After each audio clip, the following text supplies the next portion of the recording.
When the day of Pentecost came, they were all together in one place. Suddenly, a sound, like the blowing of a violent wind, came from heaven and filled the whole house where they were sitting. They saw what seemed to be tongues of fire that separated and came on each of them. All of them were filled with the Holy Spirit and began to speak in other tongues as the Spirit enabled them. Now there were staying in Jerusalem God-fearing Jews from under every nation under heaven. When they heard this sound, a crowd came together in bewilderment, because each one heard their own language being spoken. Utterly amazed, they asked, "Aren't all these who speaking Galileans? Then how is it that each of us hears in our native language?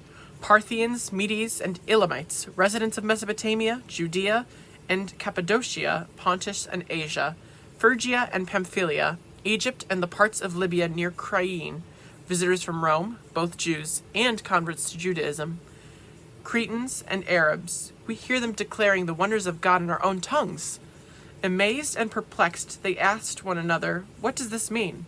Some, however, made fun of them and said, "They have had too much wine." Then Peter stood up with the 11, raised his voice, and addressed the crowd. "Fellow Jews, and all of you who live in Jerusalem, let me explain to you. Listen carefully to what I say. These people are not drunk, as you suppose. It is only 9 a.m. No, this is what's spoken by the prophet Joel.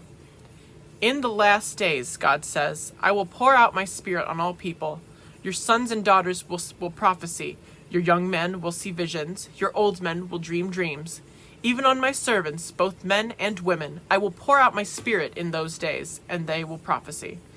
I will show wonders in the heavens above and signs on the earth below, blood and fire and billows of smoke.